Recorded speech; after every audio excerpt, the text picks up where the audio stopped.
আসসালামু আলাইকুম। তো আজকে আমরা ভেক্টর চ্যাপ্টারের খুবই ফিজিক্স প্রথম পত্রের দ্বিতীয় অধ্যায় ভেক্টর, এই অধ্যায়ের খুবই সিম্পল একটা বিষয় নিয়ে আলোচনা করব, বাট বেসিক। তো আশা করতেছি আপনাদের ভালো লাগবে। চলুন শুরু করা যাক। তো ব্যাপারটা হচ্ছে, চাপ একটা রাশি, তাই না? চাপ, এই চাপের মানও আছে, দিকও আছে, কিন্তু এটা তারপরও কেন ভেক্টর না সেটা নিয়ে আমরা একটু আলোচনা করব। তো টপিকটা হচ্ছে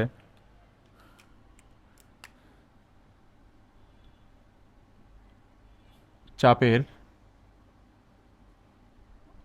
মান এবং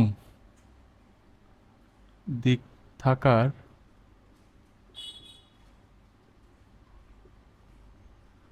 পরেও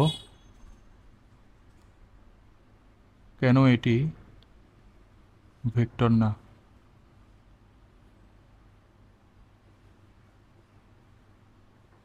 ঠিক আছে, তো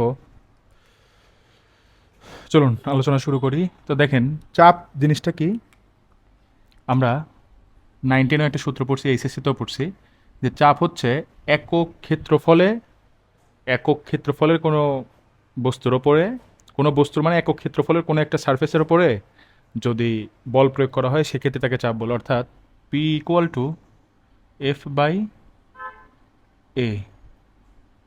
ঠিক আছে, কিন্তু কন্ডিশনটা কি? কন্ডিশনটা হচ্ছে এই এফটা একক ক্ষেত্রফলের উপরে লম্বভাবে হওয়া লাগবে। একক ক্ষেত্রফলের উপরে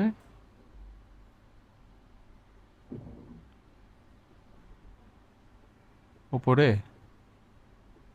লম্বভাবে হওয়া লাগবে, লম্বভাবে প্রযুক্ত বল।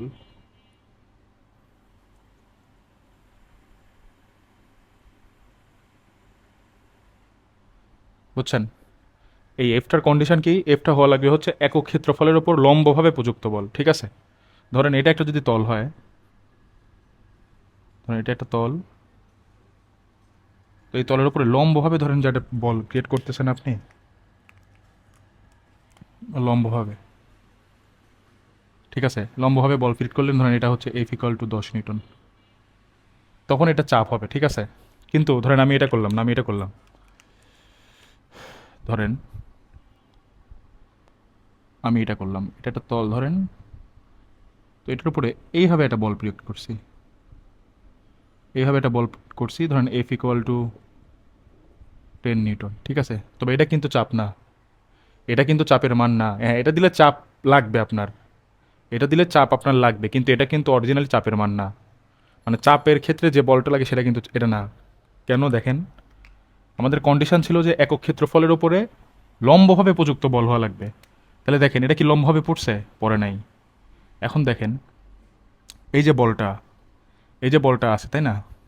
ধরেন এটা একটা লম্ব হবে, এটা লম্ব একটা অক্ষ আমরা টানতেছি, লম্ব একটা অঙ্ক টানতেছি। তো লম্ব অক্ষ যদি আমি টানি, তাহলে দেখেন এখানে একটা অ্যাঙ্গেল ক্রিয়েট হচ্ছে, এখানে একটা অ্যাঙ্গেল ক্রিয়েট হচ্ছে। সেটা ধরেন ধরলাম এই উলম্বর সাথে এটা হচ্ছে থেটা। ঠিক আছে, উলম্বর সাথে এটা থেটা। তাহলে এই যে এফ, যে ভেক্টরটা, এফ তো একটা বল, তাই না? এটাকে ধরে আমি শিফট করলাম, এই সাইডে নিয়ে আসলাম সাপোজ এমনিতেই, তো এটাও তাহলে থেটা, এটাও তাহলে থেটা। দেখেন এটা যদি থেটা হয়, তাহলে থেটা, দেখেন এই লম্বের সাথে থেটা আছে, তাহলে এই লম্ব বরাবর এফ এর উপাংশটা কী হবে? এই যে লম্ব বরাবর এফ যে কাজ করতেছে না, এই যে এইভাবে যখন এফটা কাজ করবে, তখন এর উপাংশটা কী হবে? F cos theta. তাহলে দেখেন এই ক্ষেত্রে চাপের মান হবে P equal to F cos theta by A, মানে এই সারফেসের হচ্ছে আপনার ক্ষেত্রফলটা।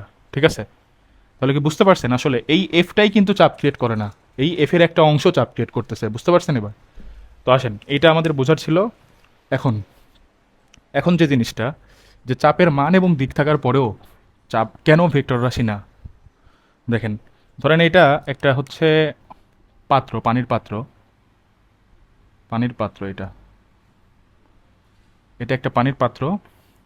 তো এই পাত্রের এখানে হচ্ছে একটা পিস্টন আছে,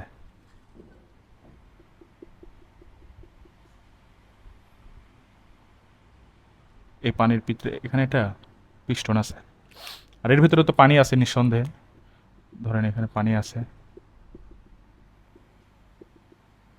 পানির অণু পরমাণু এর মধ্যে আছে আর কি, হ্যাঁ। তো এখন দেখেন ভাই, আমি একটা কাজ করলাম কি, এই পিস্টনের উপর দেখেন, এই ধরলাম যে এই পিস্টনের এটা হচ্ছে, এটার ক্ষেত্রফল হচ্ছে ইকুয়াল টু 1 মিটার স্কোয়ার, ঠিক আছে, একক ক্ষেত্রফল। এখন আমি এর উপরে বল ক্রিয়েট করতেছি একটা লম্বভাবে, লম্বভাবে এই এফ, এটা ক্রিয়েট করতেছি ধরেন 30 নিউটন দিলাম, ভালো। এখন এটা দেওয়ার পরে এই পিস্টনটা আস্তে আস্তে নিচে নামবে না? দেখেন, আমি যদি চিত্রটা আরেকটা আবার আঁকাই, তাহলে দেখেন এই জিনিসটা এইখানে আসবে, পাত্রটা এরকম থাকছিল, এখন এরকম হবে, ঠিক আছে, এরকম হবে। এখন দেখেন পিস্টনটা কিন্তু নিচে চলে আসবে, পিস্টনটা কিন্তু নিচে চলে আসবে, ঠিক আছে, পিস্টনটা নিচে চলে আসলো, নিচে চলে আসার পরে দেখেন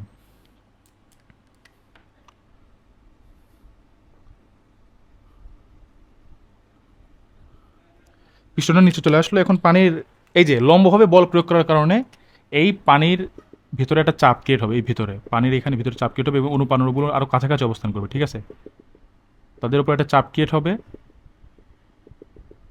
এখন এইগুলিও একদম কাছাকাছি চলে আসবে, ঠিক আছে, আসলো। এখন আসার পরে দেখেন ভাই, খুব মনোযোগ দিয়ে দেখেন, এই পানিরগুলা কিন্তু এই পিস্টনের এই দিকে চাপ দিবে, এই দিকে চাপ দিবে, এই দিকেও চাপ দেবে, এই দিকেও চাপ দিবে, আবার এই দিকেও দিবে সমানভাবে, এই দেয়ালে, পাত্রের দেয়ালেও দিবে, ঠিক এইভাবে এখানেও দিবে, ঠিক এই নিচের এখানেও দিবে, দিবে, এটা কিন্তু শিওর। এখন আপনার যদি মনে হয় যে ভাই আপনি কিভাবে বুঝলেন যে এখানে চাপ দিবে, এটা যদি আপনিও বুঝতে চান তাহলে একটা কাজ করবেন, কি করবেন জানেন, এইখানে একটা ফুটা করবেন, এই পাত্রের এখানে একটা ফুটা করবেন ছোট্ট করে, এখানে একটা ফুটা করবেন ছোট্ট করে, এখানে একটা ফুটা, এখানে একটা ফুটা করবেন, এখানে একটা ফুটা করবেন, এখানে একটা ফুটা করবেন, করার পরে আপনি চাইলে এখানেও ফুটা করতে পারেন, এই পিস্টনের এখানেও ফুটা করতে পারেন একটা, যদি করেন, যদি করেন আপনি কি দেখবেন জানেন, এই এই সব দিক দিয়ে পানি বের হইতেছে, এই সব দিক দিয়ে পানি বের হইতেছে, সব দিক দিয়ে পানি বের হইতেছে, এই সব দিক দিয়ে পানি বের হইতেছে, এই দিক দিয়ে বের হবে কিন্তু কম, কারণ কি, দেখেন পানিগুলো উপরের দিকে চাপ পাচ্ছে কিন্তু এই দিকে নিচের দিকে জি কাজ করতেছে, হ্যাঁ, তাই এটা বেশি উপরে উঠবে না, কিন্তু এটা মানে অল্প করে উপরে উঠে পড়ে যাবে, তাও এটা বের হবে, ঠিক আছে। তো দেখেন চাপের মান ছিল, চাপের মান ছিল এখানে কিন্তু F 30 নিউটন প্রয়োগ করা হয়েছে, কিন্তু এই 30 নিউটনই কিন্তু এখানে কিন্তু চাপের মান, কারণ কি এটা দেন ক্ষেত্রফলেরটার মান হচ্ছে 1 মিটার স্কোয়ার বলে দিছি, তাহলে এখানে প্রেশারের যে মানটা আছে এটা হচ্ছে 30 প্যাসকেল, ঠিক আছে, ঠিক আছে, তাহলে এইটা এখানে আছে। এখন দেখেন এর মান আছে কিন্তু দিকও আছে, ভালো কথা, কিন্তু দিকটা কি নির্দিষ্ট, দেখেন এই চাপ এই দিকে কাজ করতেছে, এই দিকে কাজ করতেছে, এই দিকে কাজ করতেছে, এই দিকেও কাজ করতেছে, সেম চাপ চারিদিকেই কাজ করতেছে, তাহলে এর দিক কি নির্দিষ্ট, নির্দিষ্ট না, এই কারণেই চাপের মান এবং দিক থাকা সত্ত্বেও চাপ ভেক্টর রাশি না। আশা করতেছি আপনারা বুঝতে পারছেন। আজকের মতো এই পর্যন্তই। আসসালামু আলাইকুম।